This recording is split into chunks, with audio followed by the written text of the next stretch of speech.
मिल जाए गुणों का सिंधु भरा,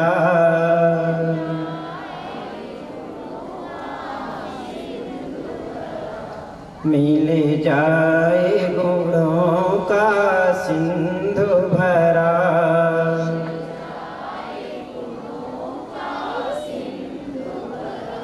मिल जाए गुणों का सिंधु भरा।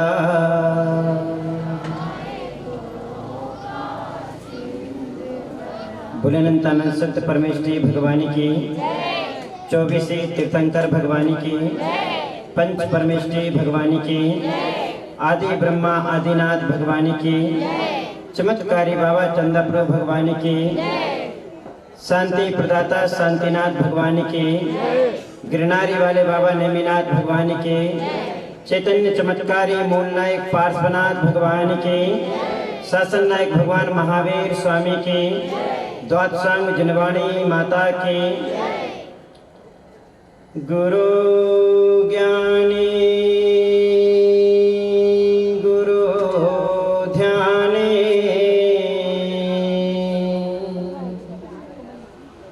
गुरुर्देवो विद्यासागिरा,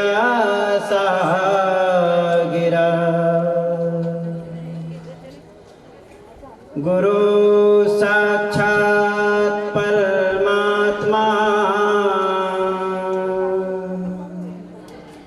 तस्मै श्री गुरुवे नमः,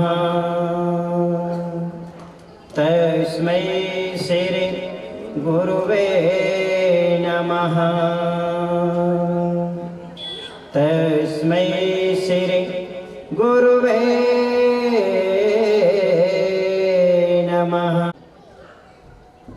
हमारे जीवन का सबसे ज्यादा खुशियों भरा दिन होता है,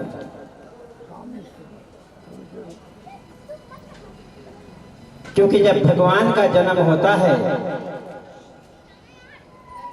तो इस मध्यलोक की क्या बात करें। कहते हैं एक पल के लिए, एक क्षण के लिए नरकों में भी हमें सुख साता मिल जाया करती है। मिलती कि नहीं? ताली तो किसी ने बजाई नहीं। इसका मतलब हम कभी ना कभी तो नरक में रहे होंगे। वहां पे भी जब तीर्थंकर भगवान यहाँ पर जन्म लेते हैं तो जब हम नरक में रहे होंगे तो हम एक क्षण के लिए वहां पर सुख का अनुभव हुआ होगा। तो भगवान के जन्म कल्याण की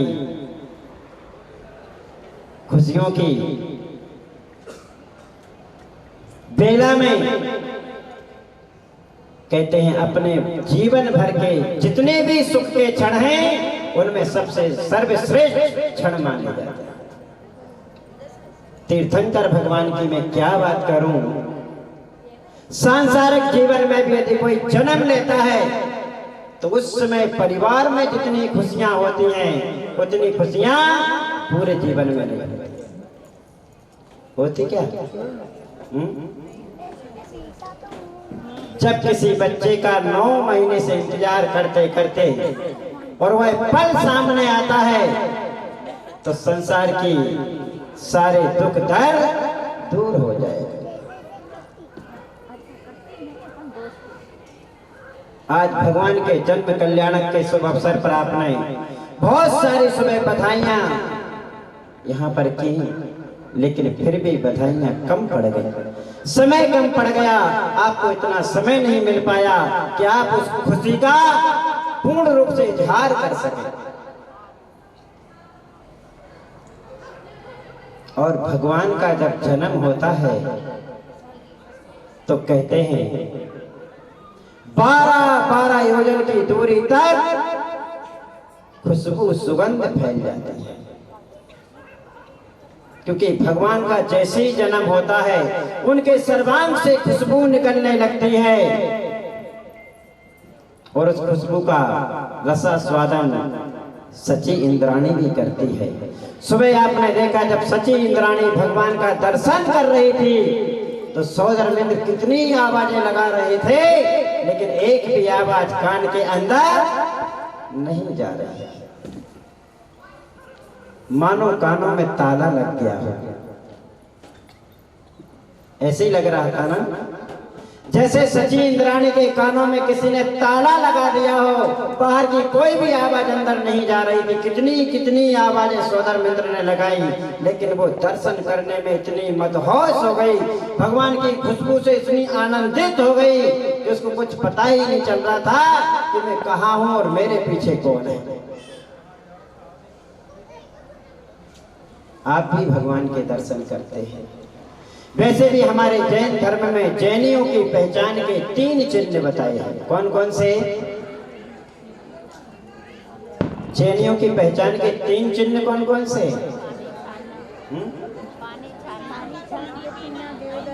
पानी छान कर पीना, देव दर्शन करना, रात्रि भोजन का त्याग। ये जैनियों के 3 पहचान के चिन्ह है। सबसे पहला चिन्ह कौन सा है? देव दर्शन करना। और जब जब हम मंदिर में आते हैं, माँ जुलवाणी को अपने हाथों में उठाते हैं, माँ जुलवाणी के प्रश्नों को पलटना प्रारंभ करते हैं, और पहले नंबर का जो पाठ हमें दिखाई देता है, वो कौन सा पाठ दिखाई देता है? एक बार जोरदार तालियां सिलिकॉन सिटी वालों के लिए।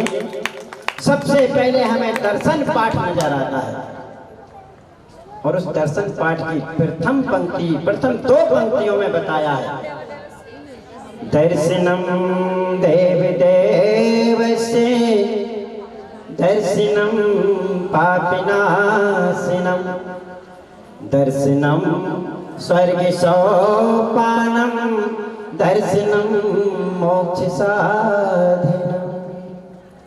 भगवान के दर्शन करने से क्या क्या प्राप्त होता है हमें? दर्शनम देव देवस्य। यदि आप सच्ची श्रद्धा से भगवान का दर्शन करोगे, सच्चे देव का दर्शन करोगे, तो एक दिन आपको उन्हीं देवत्व पने की प्राप्ति हो जाएगी। आप भी एक दिन सच्चे देव बन जाएंगे, और आपके लिए भी ऐसी मंदिर बनाया जाएगा, वेदी बनाई जाएगी, और आपका भी ऐसा पंच कल्याणक कराया जाएगा। तब आप कितने मुस्कुराएंगे? मुस्कुराएंगे कि नहीं? क्यों?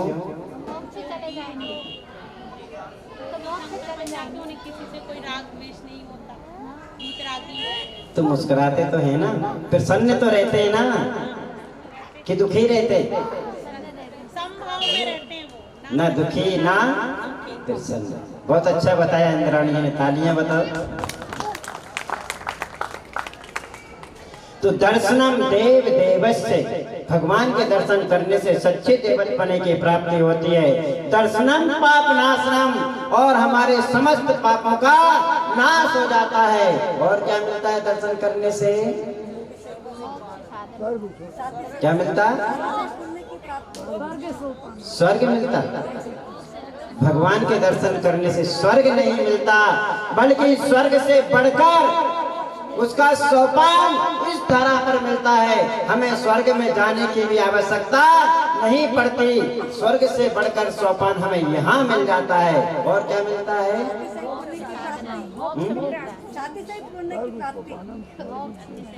मोक्ष की प्राप्ति नहीं मिलती। भगवान का स्वरूप के दर्शन करने से हम भी अपने आत्मा का ऐसा चिंतन करते हैं कि हम भी वैसे ही बने, उनके जैसे सिद्ध। दर्शनम मोक्ष साधनम, भगवान के दर्शन करने से मोक्ष नहीं बल्कि मोक्ष पर जाने का साधन हमें मिल जाता है। जैसे आपको यहाँ से अमेरिका जाना है तो कैसे जाएंगे? बैलगाड़ी से कि रेलगाड़ी से? ट्रेन से कि प्लेन से? प्लेन से जाएंगे। उसी प्रकार से यदि आपको मोक्ष जाना है तो आपको मोक्ष जाने का साधन मिल जाएगा। लेकिन हमें भगवान के दर्शन करने की विधि ही नहीं आती। हम जब घर से भगवान के दर्शन करने के लिए चलते हैं तो आजू बाजू देखा करते हैं इधर उधर देख के चलते हैं, ऊपर नीचे देखते हैं, चारों तरफ देखते हैं, लेकिन जैसे ही भगवान की वेदी के पास पहुंचते हैं उसके पहले सब कुछ दिख जाता है। कौन आया है, कौन नहीं आया है, कौन बैठा है, कौन नहीं बैठा है, कैसी साड़ी पहनी, कैसी चूड़ी पहनी, सब कुछ दिख जाता। लेकिन जैसे ही भगवान के सामने पहुंचते हैं तो आपकी पलकें गिर जाती हैं, आपकी आंखें बंद हो जाती हैं। फिर आपको क्या दिखता है आंखें बंद करके? मैं एक बार मंदिर में दर्शन कर रहा था, एक व्यक्ति आया, इधर उधर देखता हुआ आया, जैसे भगवान के सामने आया, खड़ा हो गया, आंख बंद करके खड़ा हो गया। जब उसकी आंख खुली तो मैंने पूछा, भैया क्या कर रहे थे आप? बोला, भैया आपको पता नहीं क्या कर रहे थे? आपने मुझे देखा, मैं भगवान के दर्शन कर रहा था, मैं तो आंख बंद करके। बोला, भैया जी दर्शन भगवान के ऐसे ही किए जाते हैं, अंतरंग में किए जाते हैं, अंतस में किए जाते हैं, मन में किए जाते हैं। तो मैंने कहा, पर यहाँ तक आने का प्रयास क्यों किया?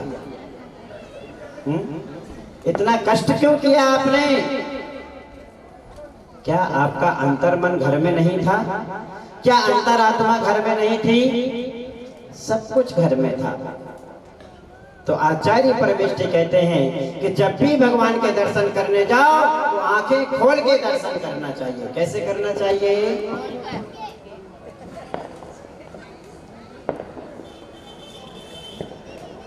यदि मैं आपके सामने भगवान की बात छोड़ो, तीर्थंकर की बात छोड़ो, एक छोटे से छोटा कंकड़ यहां से दिखाऊं तो सभी लोगों को दिखेगा कि नहीं? छोटे से छोटा कंकड़ देख पाएंगे कि नहीं? कितने लोग देख पाएंगे? हाथ ऊंचा करिए, खुली आंख से, बंद आंख से नहीं। कोई सा भी एक कंकड़ दिखाऊं छोटे से छोटा। अब बोलो हाथ उठाओ जिनको नहीं दिखेगा। इसका मतलब है आपके पास हाथ ही नहीं, उठाएंगे कहां से? यदि मैं यहाँ से एक छोटे से छोटा कंकड़ दिखाऊं तो उसके वो कंकड़ आप देख पाओगे कि नहीं? देख पाएंगे ना? तो हाथ उठा दो ना ऐसा। लेकिन मैं कहता हूं कि आप उस कंकड़ को भी नहीं देख सकते। हमारे अंतस में इतनी शक्ति नहीं कि हम छोटे से छोटे कंकड़ को भी निहार सकें, तो इतने बड़े तीर्थंकर को कैसे निहारोगे? उस छोटे से छोटे कंकड़ को आप आगे से देखोगे तो पीछे का नहीं दिखेगा, पीछे से देखोगे तो आगे का नहीं दिखेगा, अगल से देखोगे तो बगल का नहीं दिखेगा, और बगल से देखोगे तो अगल का नहीं दिखेगा, ऊपर से देखोगे तो नीचे का नहीं दिखेगा, नीचे से देखोगे तो ऊपर का। एक छोटे से छोटे कंकड़ के भी आप पूर्ण दर्शन नहीं कर सकते। और ये भी मैं बाह्य दर्शन की बात कर रहा हूँ, उस कंकड़ के अंतरंग की बात नहीं कर रहा। उस कंकड़ के अंदर क्या भरा है, उस कंकड़ के बाहरी स्वरूप को भी हम एक साथ पूरा नहीं निहार सकते। तो इतने बड़े तीर्थंकर को कैसे निहारोगे? आज उस सची ने भी निहारने का प्रयास किया लेकिन नहीं निहार पाई। सोदरमेंद्र के हाथ में श्री जी आए, बालक तीर्थंकर आए, उन्होंने भी बहुत निहारने का प्रयास किया लेकिन उनकी भी संतुष्टि नहीं हुई। जब संतुष्टि नहीं होती है तो सोदरमेंद्र क्या करता है? क्या करता सोदरमेंद्र? आपने क्या देखा आज? एक नहीं, दो नहीं, 100 नहीं, 200 नहीं, 500 नहीं, पूरे के पूरे 1000 नेत्र बनाता है, सहस्त्र नेत्र बनाता है, 1000 आंखें बनाता है। कितनी आंखें? 1000 आंखें बनाता है, फिर भी तीर्थंकर भगवान को निहार नहीं पाता है। आपको पता हो सोदरमेंद्र की एक आंख कितनी बड़ी होती?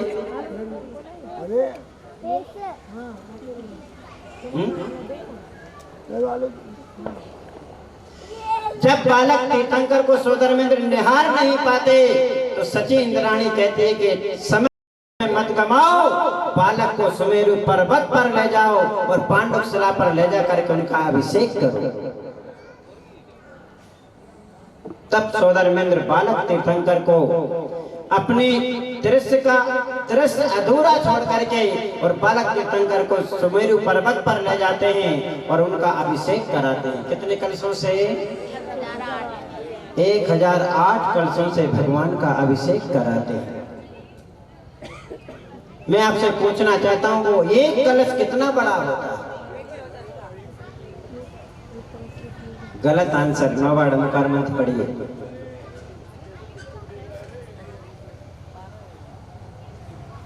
बारह का भी नहीं। आप पढ़ते हैं हर समय, बसु योजन गहराई वाला, चहु योजन चौड़ाई वाला। बसु यानी 8 योजन गहरा, 4 योजन चौड़ा और 1 योजन का उसका मुख होता है। कितना? 1 योजन का उसका मुख होता है। अब 1 योजन में कितना किलोमीटर होता है? 1 योजन में 4 कोस होते हैं। 1 कोस में 2 मील होते हैं। 1 मील में 1.5 किलोमीटर होता है। तो कितने किलोमीटर का हो गया? 1 योजन। 1.5 3 हो गया। 2 मील का 3 किलोमीटर हो गया। 1 कोस में 2 मील होते हैं, तो 1 कोस में 3 किलोमीटर। तो 1 योजन में कितना होता? 4 कोस, अर्थात 3 चौका 12 किलोमीटर का तो अकेला उस कलश का मुख होता है। 12 किलोमीटर इंदौर तो होगा यहाँ से? नहीं, इंदौर ज्यादा है। 18 किलोमीटर इंदौर है। 12 किलोमीटर का 1 योजन, ऐसा 8 किलोमीटर तो उसकी गहराई रहती है। कलश नहीं, सिर्फ उसकी गहराई रहती है। कितना? 8 किलोमीटर उसकी गहराई। 12 8 कितना होता?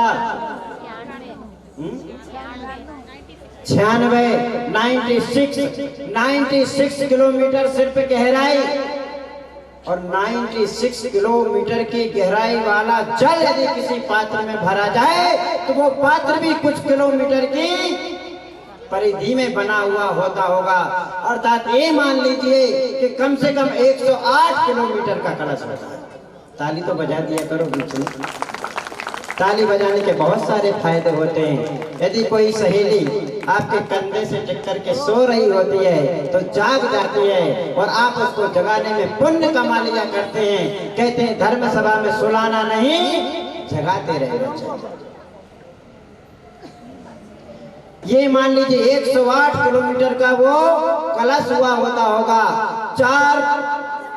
4 योजन चौड़ा, 12 चौका 48 किलोमीटर तो उसके जल भरा होता है। फिर उसकी धातु की भी कोई किलोमीटरों में लंबाई चौड़ाई होती है। मान लीजिए कम से कम 51 किलोमीटर का तो वो कलश होगा। अब 108 किलोमीटर का कलश ला करके सिलिकॉन सिटी में रख दिया जाए। इंदौर तो होगा ना 108 किलोमीटर? नहीं,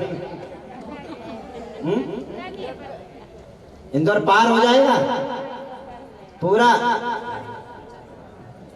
अरे वो कलश ला करके यदि 1 कलश इंदौर में ला करके रख दिया जाए तो पता भी नहीं चलेगा कि वो सिलिकॉन सिटी कहाँ पे है, वो इंदौर कहाँ पर है।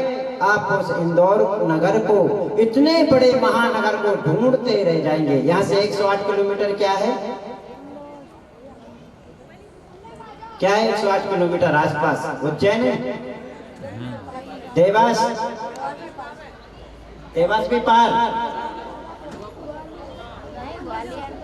ऐसे एक कलश से नहीं 1008 कलशों से सौदर्मिंद्र अभिषेक करता है और उस कलश को ऐसे पकड़ता है जैसे आप छोटी सी कलशियां पकड़ते हैं ना, ऐसे ही वो पकड़ता है तो वो अपनी विक्रिया से इतना विशाल का शरीर बना लेता है कि 108 किलोमीटर वाले कलश को ऐसे पकड़ के अभिषेक करता है। तो उसका शरीर कितना बड़ा होता होगा, उसकी आंख कितनी बड़ी होती होगी। ऐसे जब भगवान का दर्शन करता है, जब 1000 नेत्र बनाता है तो अपना विशालकाय शरीर बना लेता है और 1000 नेत्र बना करके भगवान का दर्शन करने का प्रयास करता है।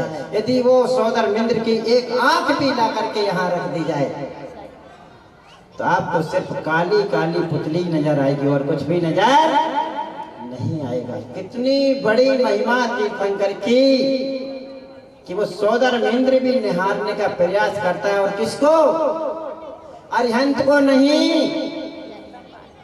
बालक तीर्थंकर को निहारने का प्रयास करता है, फिर भी संतुष्ट नहीं हो पाता तो 1000 नेत्र, हजारों हजार नेत्र बनाता, फिर भी संतुष्टि नहीं हो पाती। इतनी बड़ी बड़ी आंखें बनाता है।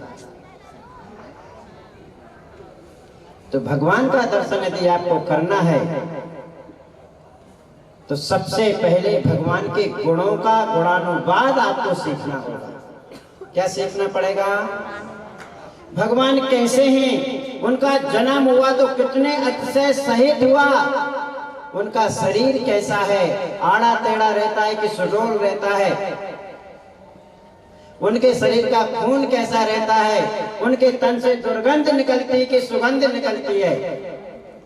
तीर्थंकर स्वामी जन्म लेते हैं, जन्म लेने के साथ ही उनके शरीर से कभी भी पसीना नहीं निकलता, अर्थात उनको नहाने की आवश्यकता नहीं है। जिनको पसीना आता है उन्हीं को नहाने की आवश्यकता होती है। उनके रोम रोम से खुशबू निकला करती है। हे देवादिदेव, आप सुगंध के भंडारी हैं और हम दुर्गंध के भंडारी हैं। आपके सर्वांग से सुगंध निकलती है और हमारे सर्वांग से दुर्गंध निकला करती है। इसलिए ध्यान रखना, जब भी आप अपने शरीर को सुगंधमय बनाना चाहें, जब अपने शरीर पर चंदन लगाएं, केसर लगाएं, तो कहाँ लगाएं? कहाँ पे खड़े होकर लगाएं? आप लोग कहाँ खड़े होकर लगाते हैं? भगवान को साक्षी मान करके आप तिलक चंदन धारण करना तो उनकी सुगंध आपके शरीर में प्रवेश कर जाएगी। और यदि आप दर्पण के सामने खड़े होकर के चंदन लगाएंगे, आईना के सामने खड़े होकर के चंदन लगाएंगे तो आपको क्या दिखेगा? उसमें आपका दुर्गंधित प्रतिबिंब भी उसमें दिखेगा। यदि सुगंध चाहिए तो सुगंध वाले तीर्थंकर को साक्षी मान करके तिलक धारण करना चाहिए। आपका समय तीव्र गति से भाग रहा है, बस इतना मैं आपको बताना चाहता हूँ एक दृष्टांत के माध्यम से कि भगवान का जन्म होता है तो तीनों लोकों में खुशियां छा जाती हैं। स्वर्ग में खुशियां छा जाती हैं, मध्य लोक में खुशियां छा जाती हैं और नरक में भी शांति मिल जाया करती है। लेकिन हमारा जब जन्म होता है तो किस किस को पता चलता? आजकल तो पता ही नहीं चलता कब कहाँ किसका जन्म हो गया। पहले जरूर जन्म होता था तो थोड़ा दूर तक पता चल जाता था। यदि हमारे बेटे का जन्म दिवस है तो हम कैसे मनाते हैं उसको? थोड़ा हो हल्ला करके मनाते हैं, है ना? सारे आस पड़ोसियों को निमंत्रण दे देते हैं, आ जाओ, आप भी आ जाओ, आप भी आ जाओ, आप भी आ जाओ। हमारे बेटे का पहला जन्म दिवस है, रिश्तेदारों को भी सारों को बुला लेते हैं, घर को सजा देते हैं। और आजकल का समय तो बिल्कुल बदल गया है। जब भी आप कोई पार्टी करते हैं तो बिना म्यूजिक के पार्टी आपको अच्छी नहीं लगती, तो म्यूजिक भी आप वहां पर सेट कर लेते हैं। कहते हैं जन्म दिवस है और मनाते कब हैं? दिन में मनाते कि रात में? तो उसको क्या कहना चाहिए? जन्मदिन कहना चाहिए कि जन्म रात कहना चाहिए? रात में मनाते हैं। जितने वर्ष का हो जाता उतनी मोमबत्तियां आप स्थापित कर लेते हैं और मोमबत्तियां जब जल जाती हैं तो अपने बेटे को सजा धजा के लाते हैं, उन मोमबत्तियों के पास खड़ा कर देते हैं। जब मोमबत्तियों के पास वो खड़ा हो जाता है तो उसका चेहरा रोशनी के कारण दमकने लगता है, चमकने लगता है। और जब उसका चेहरा दमकने चमकने लगता है तो वो आप लोगों को अच्छा नहीं लगता है क्या? वो चमकता हुआ चेहरा अच्छा नहीं लगता, वो दमकता हुआ चेहरा अच्छा नहीं लगता। इसलिए आप अपने बेटे से कहते हैं, बेटे इन मोमबत्तियों को बुझा दे, जल्दी बुझा दे, देर मत कर। क्यों बुझा दे? प्रकाश अच्छा नहीं लगता? उसका चेहरा दमक रहा है, प्रकाश में चमक रहा है, तो आपको अच्छा नहीं लग रहा। जल्दी से मोमबत्तियों को आप बुझवा दिया करते हैं। कहते हैं कभी भी अग्नि को अपने मुख से नहीं बुझाना चाहिए, ये अपने जीवन का सबसे बड़ा अपशगुन माना जाता है। और बेटा एक एक करके मोमबत्तियों को बुझा देता है। आचार्य परमेष्ठी कहते हैं यदि दिए जलाना है तो शुद्ध घी के दिए जलाओ, मोम के नहीं। किसके दिए जलाओ?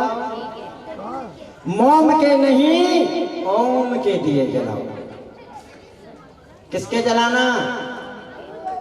मोम के दिए नहीं जलाना, ओम के दिए जलाना। केक नहीं काटना। क्या काटना? आज महाराज जी ने बताया था काटना नहीं चाहिए, लेकिन मैं कहता हूं काटना चाहिए। ताली भी नहीं बजाई आपने।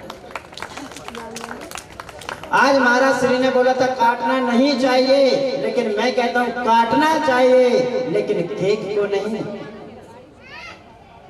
केक नहीं काटना, फिर किसको काटना? अपने कर्मों को काटना चाहिए। केक नहीं, कर्म को काटना चाहिए। बर्थडे नहीं, जन्म दिवस मनाना चाहिए, क्योंकि बर्थडे तो बर्थडे में चला जाता है।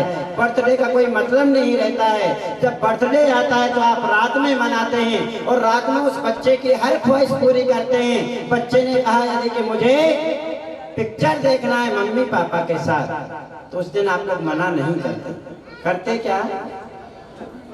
किसी भी इच्छा को मना नहीं करते। चल बेटा पहले जन्म दिवस मना लें, फिर तुझे पिक्चर दिखाने ले चलेंगे। और जन्म दिवस में एक एक मोमबत्ती बुझवा देते हैं। जब पूरी तरीके से अंधकार छा जाता है, चेहरे की दमक चमक चली जाती है, तो आप लोग खुश हो जाते हैं, तालियां बजाने लगते, नाचने लगते, कूदने लगते। एक स्विच दबाने की आवश्यकता पड़ती है, एक स्विच हम ऑन करते हैं और हमारा म्यूजिक चालू हो जाता है। कैसा? आया मैं डिस्को डांसर आरारारा, आया मैं डिस्को डांसर आरारारा। एक टांग पाकिस्तान में, दूसरी टांग श्रीलंका में। भारत का कोई अस्तित्व नहीं। मम्मी भी नच रही है, पापा भी नच रहे हैं, सब लोग नच रहे हैं। आया मैं डिस्को डांसर आरारारा। ऐसे जन्म दिवस मनाओगे तो ध्यान रखना, कभी 3 काल में भी आप जन्म कल्याणक नहीं मना पाओगे। यदि आप चाहते हो कि आपके बेटे का जन्म दिवस जन्म कल्याणक में बदल जाए, तो मोम के दीपक नहीं जलाना, ओम के दीपक जलाना, मंदिर में जाके शांति धारा कराना, शांति विधान कराना।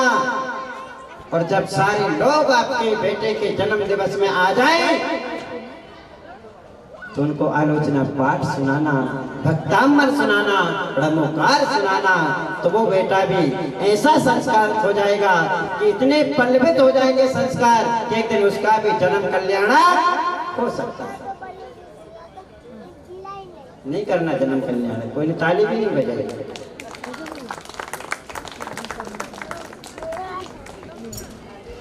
और अपने बेटे की ख्वाहिशें पूरी करने चले जाते हैं। उसको रात में 9 से 12 का शो दिखाने पहुंच जाते हैं। सारे लोग पिक्चर हॉल में प्रवेश कर जाते हैं। 3 घंटे में ना जाने का क्या से क्या हो जाता है। बाहर मूसलाधार बरसात होने लगती है, चारों तरफ बाढ़ जैसी आ जाती है। और जैसे ही वो बाहर निकलते हैं तो उनको रोड भी दिखाई नहीं देता, चारों तरफ पानी पानी दिखाई देता है। एक उंगली माँ ने पकड़ी, एक उंगली पिता ने पकड़ी, बीच में बेटा उछलता कूदता चला जा रहा है। और जो पिक्चर देख करके आया था वो पिक्चर का गाना भी गुनगुनाता चला जाता। पता चला माता पिता पानी भरने के कारण रोड दिखाई नहीं दिया और रोड तो छोड़ दिया, रोड से दूसरे रास्ते पर चले गए।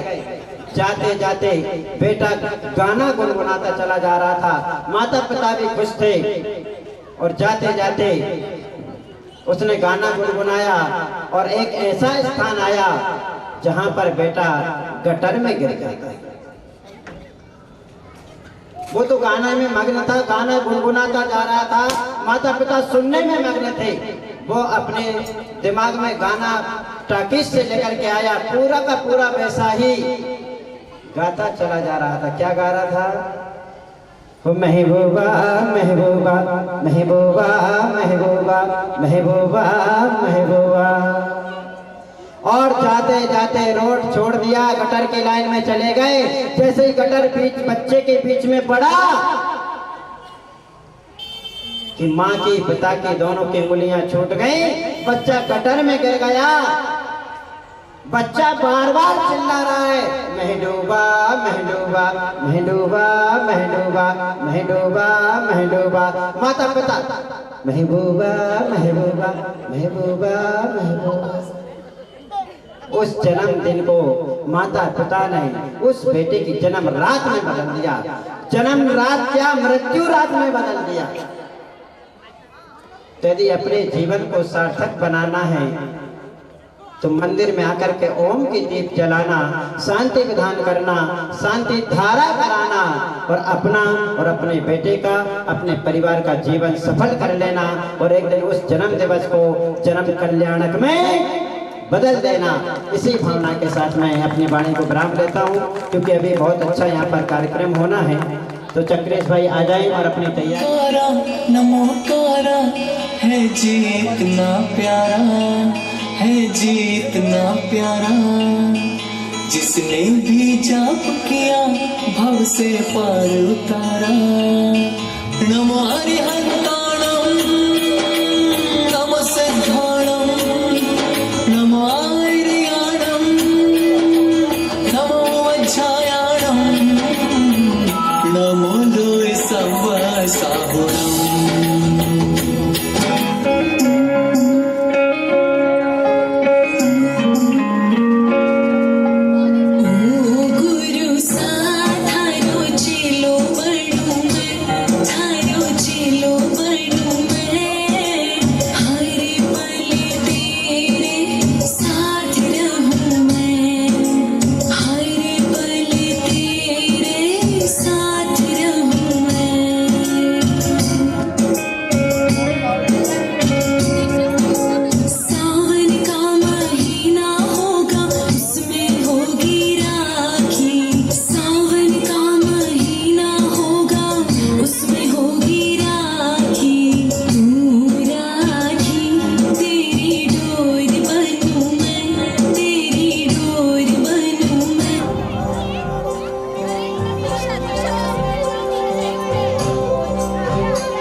तालियां ऐसे कमजोर है, जरा जोरदार ताली बजाइएगा।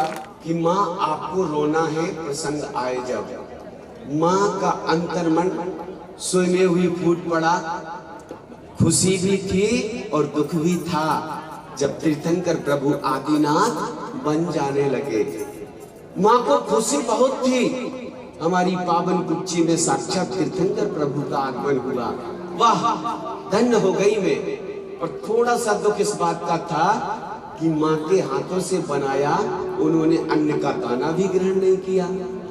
लगता है ना माँ को, बेटा तेरी पसंद क्या है, क्या खाएगा तू, क्या पिएगा? पर उनके तो सारे भोग उपभोग के साधन स्वर्ग से आते थे। माँ सबकी एक अनूठा है, और ये माँ केवल मध्यलोक में पाई जाती। ऊर्ध्वलोक में माँ शब्द नहीं आता, अधोलोक में माँ शब्द नहीं आता, केवल मध्यलोक में ही माँ शब्द आता है। माँ की महिमा क्या गुणगान करूं।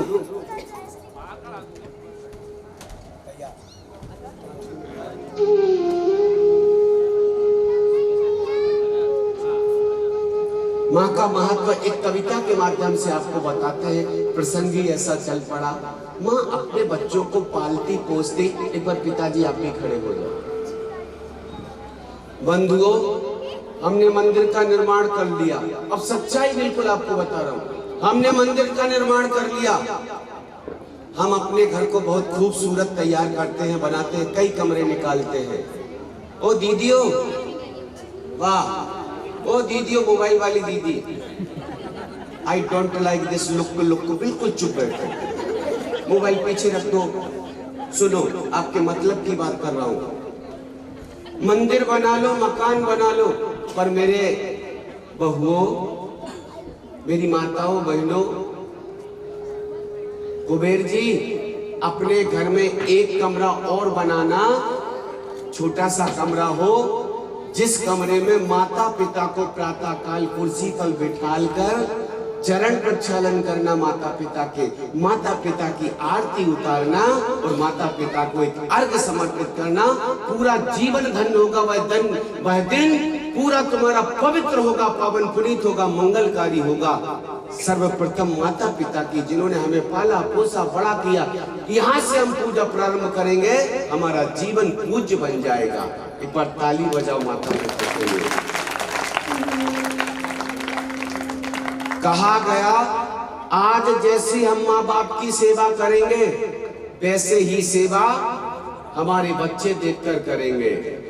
कहते हैं कि जीवन चक्र समान जगत में यूं ही चलता जाता है। सौधर्मेंद्र जी सुनने की है कविता, प्लीज। ओ सचिन रानी, अब मुझे सुनो, 5 मिनट मिले थे मुझे, मजा आएगा। जैसी सेवा करोगे माता पिता की, वैसी खुशामद तुम्हें जब तुम वृद्ध होगे तब मिलेगी। जीवन चक्र समान जगत में यूं ही चलता जाता है। जो जैसी करनी करता है वैसे ही फल पाता है। तुम अपने मम्मी पापा पर जैसा प्यार लुटाओगे, सच कहता हूँ, ब्याज जोड़कर तुम भी अपनी संतानों से पाओगे। ब्याज जोड़कर तुम भी अपनी संतानों से पाओगे। ब्याज जोड़कर तुम भी अपनी संतानों से पाओगे। ये होता है माता। एक बार दिल पर हाथ रखना, रखो दिल पर। वो छोटे बन जाओ, छोटे बन जाओ बिल्कुल।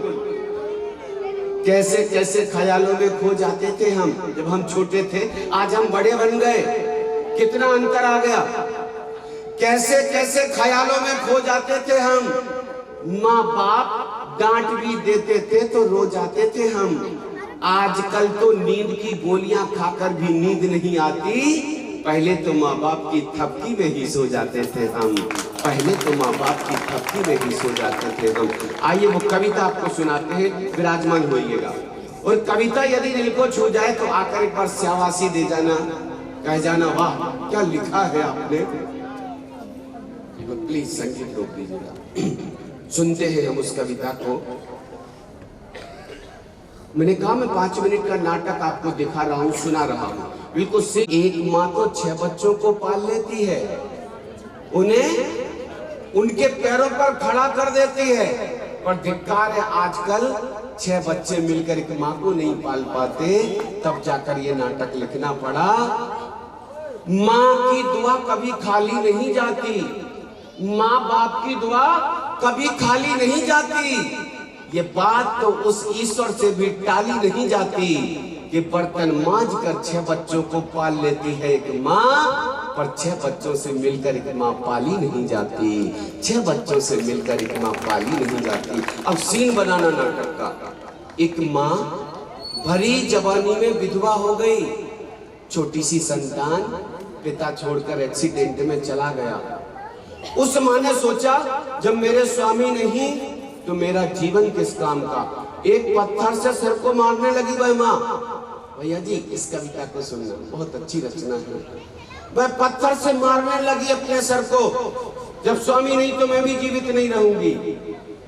लहू लुहान हो गई तो नन्हे से बेटे ने साड़ी खींची, नन्ही जुबान में कहा माँ माँ, और रोने लगा। जब माँ ने उस बेटे को देखा तो उसने कहा यदि मैं मर जाऊंगी तो बेटे की क्या दशा होगी। नहीं नहीं, अब मैं इस बेटे को पालूंगी, पोसूंगी, बड़ा करूंगी। और पता, जब पति जीवित थे तो पति और पत्नी में जब वह बेटा लड़का गर्भ में था तो ऐसे ही चर्चा होती थी, और हमारे घर भी होती है। जब कुक्षी में शिशु होता तो पता पति पत्नी क्या कहते, पत्नी कहने लगती यदि लड़की हुई ना मेरे स्वामी तो मैं अपनी बेटी को डॉक्टर बनाऊंगी। पेट में है बेटा, पर विचार तो देखो माँ बाप के, यदि बेटी हुई तो मैं अपनी बेटी को डॉक्टर बनाऊंगी। पर पिता, जहां माँ के पेट में शिशु पलता है वहीं पिता के दिमाग में पलता है शिशु। यहाँ उसकी कुक्षी होती कि मैं बेटे को ऐसा ऐसा बनाऊंगा, अपने से बहुत आगे ले जाऊंगा।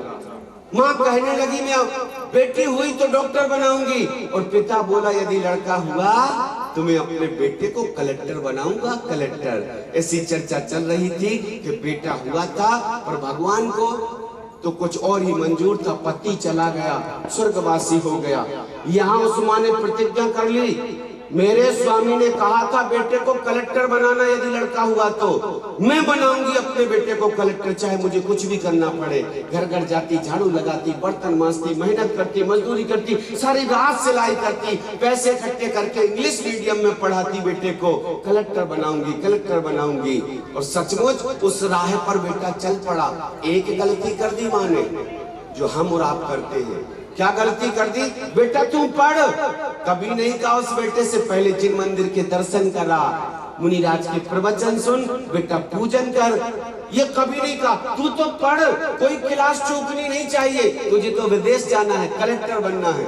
ये हम भी गलती करते, भैया हमें ये गलती नहीं करना। आइए उसके साथ कैसे क्या हुआ ध्यान से सुनिएगा। सौदरमन जी ध्यान चाहूंगा आपका। विधवा जवानी में हुई तकदीर की मारी। बेटा बैठ जाओ, बैठ जाओ बेटा, भाई बैठ जाओ, सुनो ध्यान से, बस 5 मिनट जल्दी से दीदियों सुनना। विधवा जवानी में हुई तकदीर की मारी। एक भैया बहन बात कर रहे हैं, प्लीज सुनो ना, क्षमा करना, मेरी आदत है टोकने की, पर इतनी खून सुखाकर कविता लिखी जाती, ऐसा कवि कह गए हैं, बड़ी मेहनत से मैंने लिखा है, तो एक बार सुनो ना।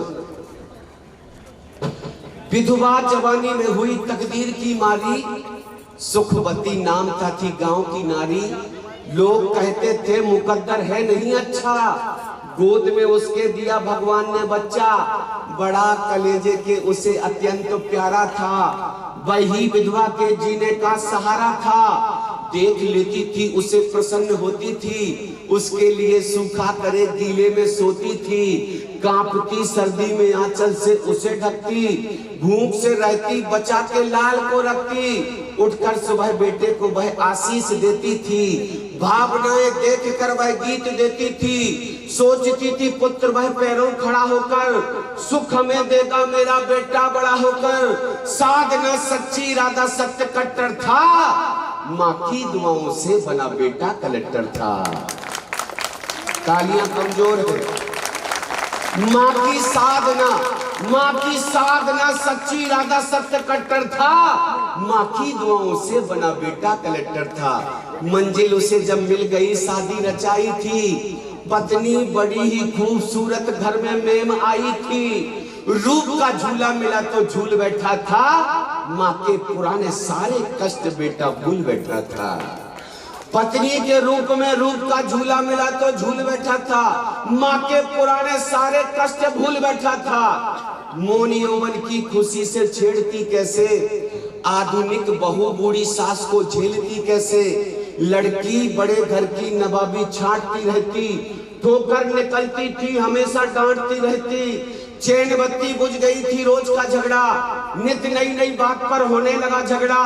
क्रोध में एक दिन पत्नी पति से बोली, जी हमारा बुढ़िया माँ से भर चुका बहुत कुछ होली, आज होगा फैसला या नेक रहेगी। घर में मेरी बुढ़िया सास रहेगी या फिर बहू एक रहेगी।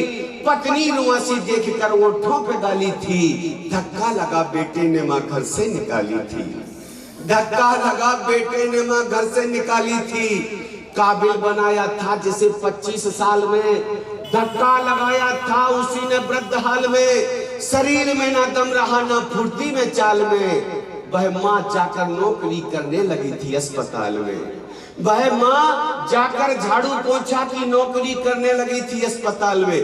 तकदीर तो देखो माँ की, कलेक्टर की माँ झाड़ू पोछा का काम कर रही है अस्पताल में। उसे हम काम करते छोड़ देते अस्पताल में, चलते हैं कलेक्टर बेटा बहू के घर। बेटा कलेक्टर बेटा बहू दोनों बड़े प्यार से जीते, 2 साल भी उनको नहीं अच्छी तरह बीते। होनी बड़ी बलवान थी भगवान की लीला, लड़का बीमार हो उसी अस्पताल आया, बदन का रंग था पीला।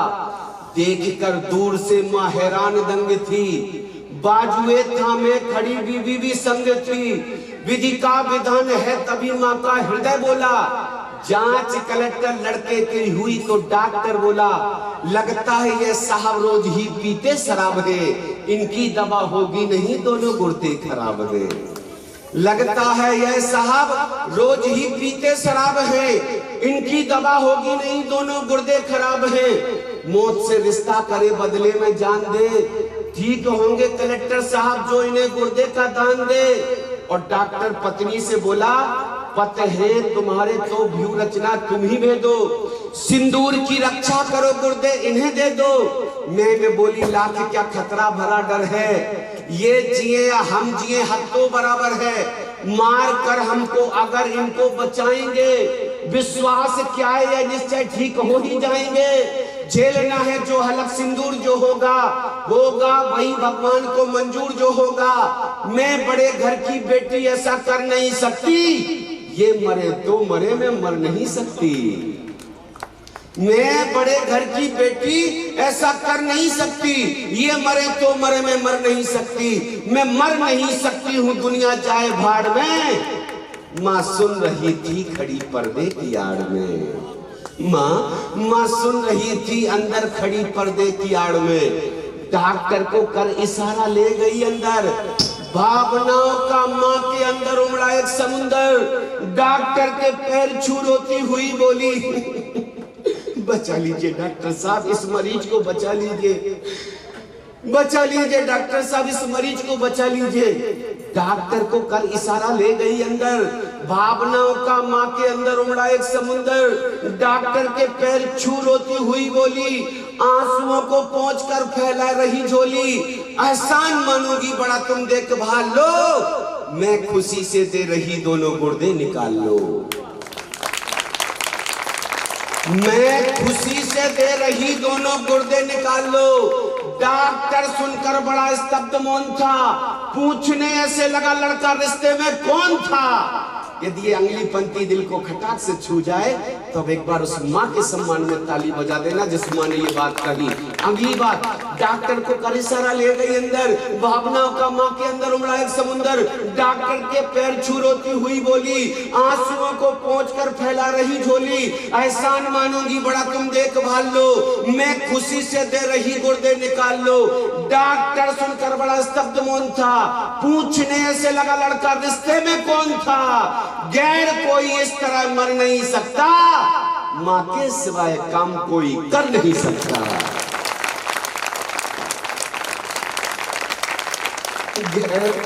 गैर पराया कोई इस तरह मर नहीं सकता, माँ के सिवाय काम कोई कर नहीं सकता।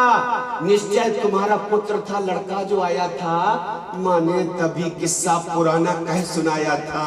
कहने लगी अंदाज है अंदाज ही रखना, बताना मत मेरे बेटे को राज ही रखना।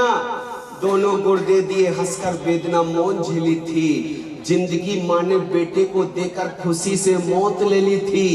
ठीक कलेक्टर हो गया, डॉक्टर से बोला यूं, ठीक कलेक्टर लड़का हो गया, डॉक्टर से बोला यूं, आपने जीवन दिया, बोलो तुम्हें क्या दूं। डॉक्टर बोला शर्म से डूब जाएगा, एहसान का बदला भला तू क्या चुकाएगा। यह काम है उसका, तुझे बचपन से पाला था, धक्का लगा तूने जिसे घर से निकाला था। यह काम है उसका, कुछ माँ बाप रूपी दौलत जो मिल गई वही सौभाग्यशाली है। जिंदगी आदि अधूरी दीनमयी है, माँ बाप मर गए जिसके वह मुकद्दरहीनमयी है। माँ बाप ही स्वर्गीय खंभ है, पूजा करो माँ बाप की, यही साक्षात ब्रह्म है। पूजा करो माँ बाप की, यही साक्षात ब्रह्म है। पूजा करो माँ बाप की, यही साक्षात ब्रह्म है। पूजा करो माँ बाप की, यही साक्षात। एक बार जयकारा बोलिए, जय बोलिए माता पिता की। और खुश होकर हमारे कुबेर इंद्र ने 501 रुपए का पुरस्कार संकेत में बोला है। बधाई देते हैं आपको, एक बार ताली बजा दीजिएगा। और हमारे एक और इंद्र 501 रुपए, आदरणीय अनिल कुमार जी भाई साहब ने भी 501 रुपए कविता पर प्रसन्न होकर दिया है। बहुत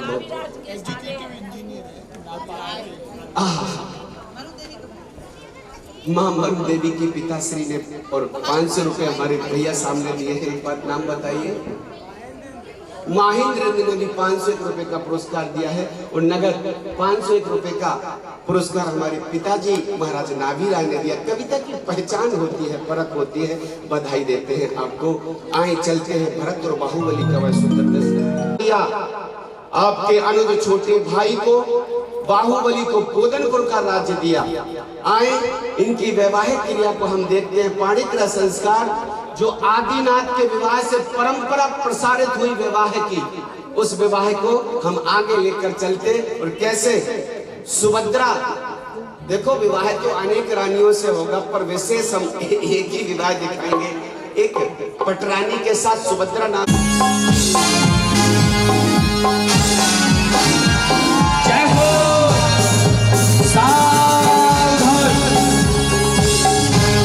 अयोध्यापति सम्राट महाराज भरतेश पधार रहे हैं।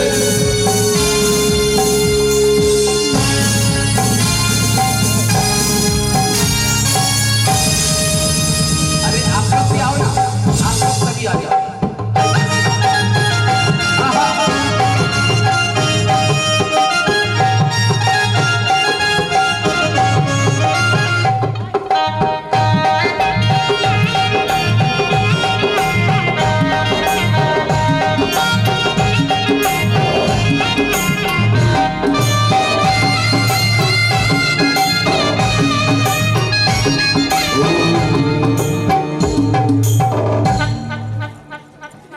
विवाह भरतेश अत्यंत रूपवान थे।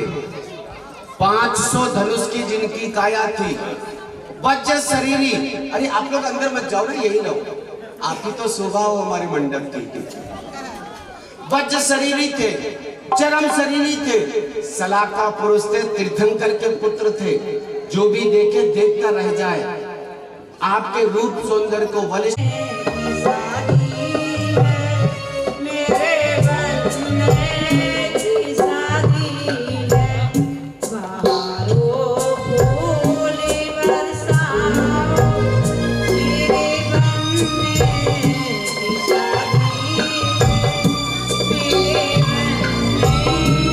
प्रस्थान कर रही है। आपके अनुज बाहुबली दोनों का विवाह हम एक साथ करते हैं। भरत और बाहुबली की बारात प्रस्थान हो रही है। हाँ भैया,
अपने देवर की लेके बारात जो चले हम, अपने देवर की लेके बारात जो चले हम।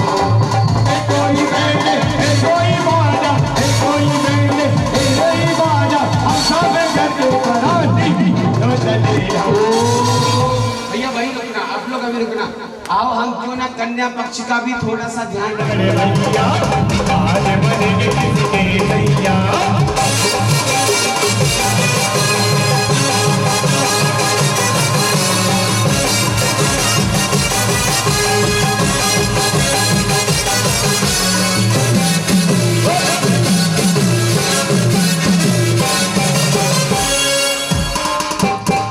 उधर बारात चली आ रही है।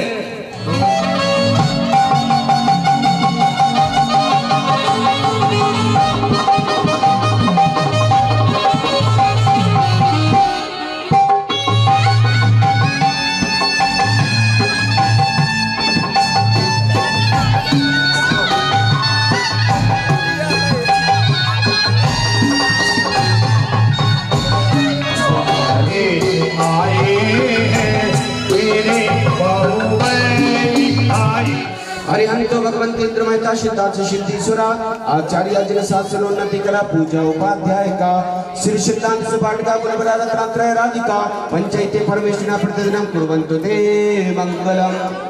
समय कम है, हम मंगलाष्टक जल्दी समाप्त करते हैं। वित्तम सिंद्र मंगलाष्टकम सौभाग्य संपत्तरम कल्याणे सुमहोत्सव सुदेश तीर्थंकराणामशा हे सर्वंति पठन्ति सुंदरी धर्मार्थ कमामानि मिता लक्ष्मी रास रहते में पाए रहता निर्वाण लक्ष्मी रखे।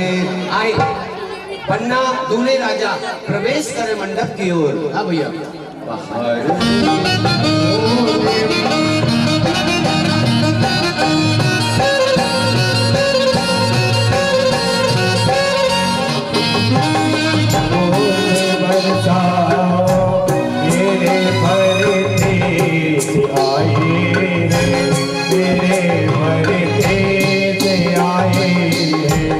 देखो थोड़ी जगह बनाओ, बीच में जगह बनाओ।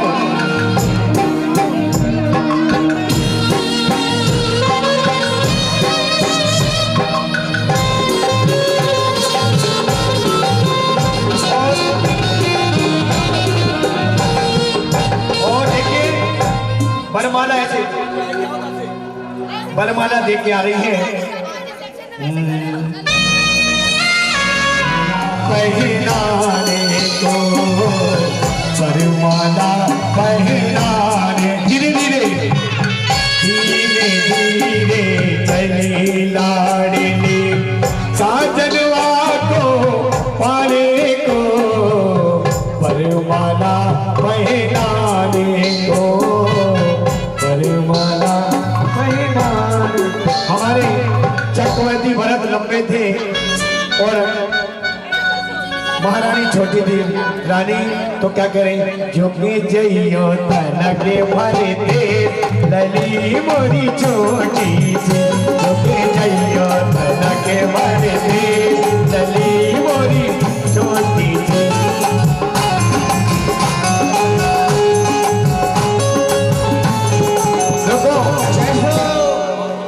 और यहाँ पर सुभद्रा महारानी जी वो झुके जइयो तनके, झुके जइयो तनके भरे थे लली मोरी छोटी सी।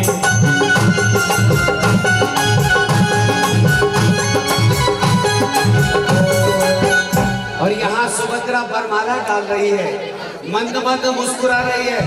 साक्षात अयोध्या के सम्राट ऐसे भरतेश को अपने पति रूप में पाकर सुभद्रा अत्यधिक प्रसन्न है और वरमाला डाल रही है। किस प्रकार से डाल रही है, एक बार जोरदार तालियों की गड़गड़ाहट के साथ। झुके जइयो तनके भरे थे लली मोरी छोटी सी, झुके जइयो तनके भरे थे लली मोरी।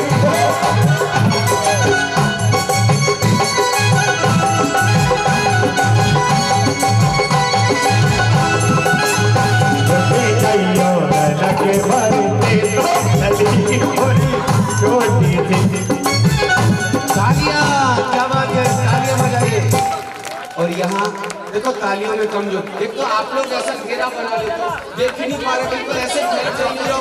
चलो आप लोग इधर आओ, बिल्कुल अब बाराती पीछे आ जाओ, चाय नाश्ते की व्यवस्था है, चलो ऐसे आ जाओ, चलो आ जाओ, ऐसे आ जाओ।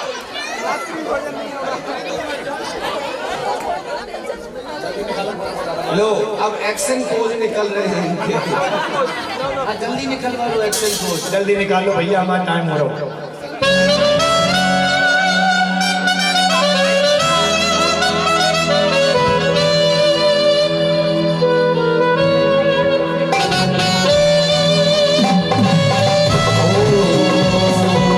पटरानी को लेकर आइएगा, पहुंचे पटरानी को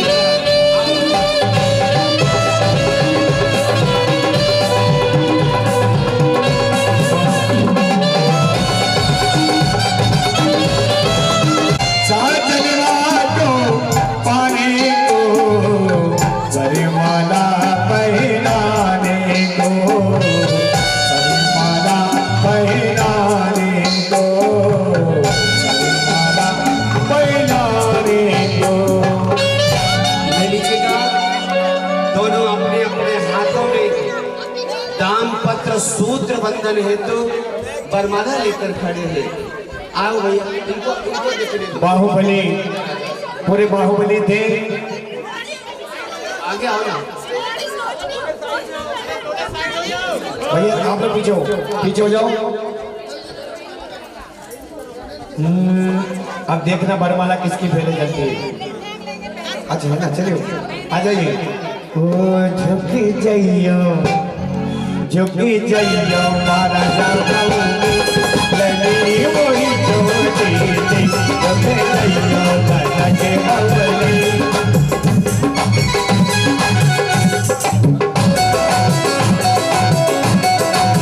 आ जाइए, चलिए माला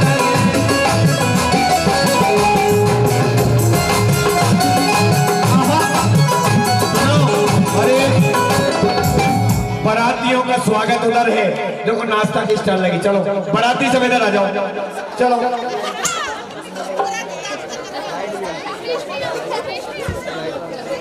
चलो जल्दी करो।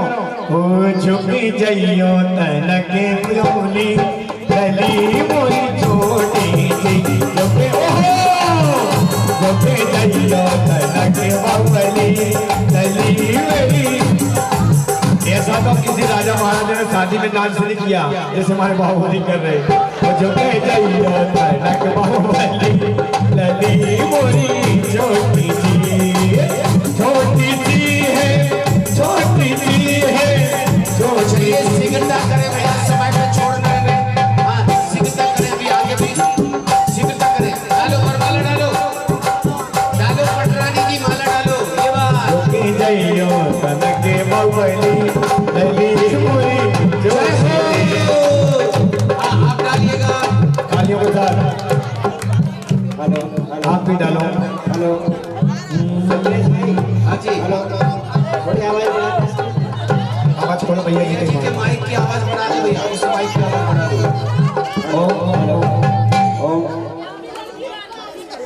चलिए समय का ध्यान रखिए आप लोग। हाँ, 10 बजे मेरी बात सुनिए यहाँ पर ध्यान से, समय का ध्यान रखिए। सुबह 6:15 बजे लोगों को आना भी है, और आपको अभी आहारचर्या का मंच भी बनाना है। चक्रेश भाई, मुझे नहीं बनाना भैया जी, टेंट वाले बनाएंगे। जिसको भी बनाना, पर बनवाना आपको है, बनवाना आपको है, यहाँ बनवाना है पूरा मुखी। नहीं आपकी व्यवस्था है, आप यहाँ पर बनाइए, टेंट वालों को आप व्यवस्थित करना है, आपका काम है, वो आपका काम है। आप भैया का फोन आया, हमारा काम नहीं। आप बड़े भैया को फोन करके आप सुनाओ, उनसे मांगो, मुझसे नहीं। बुलाओ ना, पुजारी जी, पुजारी नहीं बनाते।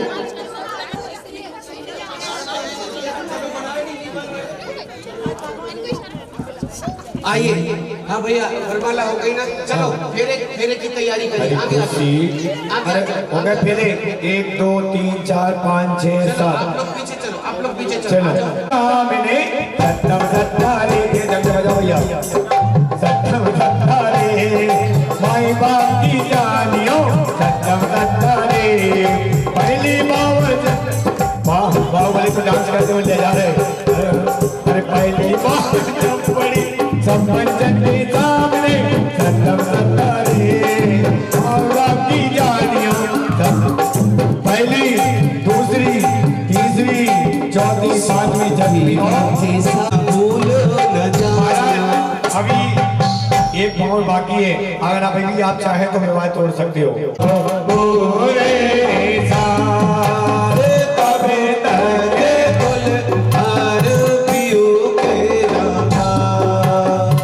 और शादियां पूर्ण होती है, विदाई का समय आता है और माता पिता विदाई के लिए आ जाते हैं। चलो अच्छा माता पिता आ जाइए, अपनी अपनी बेटियों को विदाई देंगे। आ जाओ, इधर आ जाओ, आ जाओ जल्दी से, जल्दी आ जाओ। अरे खुशी खुशी कर दो विदा, तुम्हारी बेटी राजी करेगी। महाराज हम नाचो मत। खुशी खुशी कर दो विदा, तुम्हारी बेटी राजी करेगी।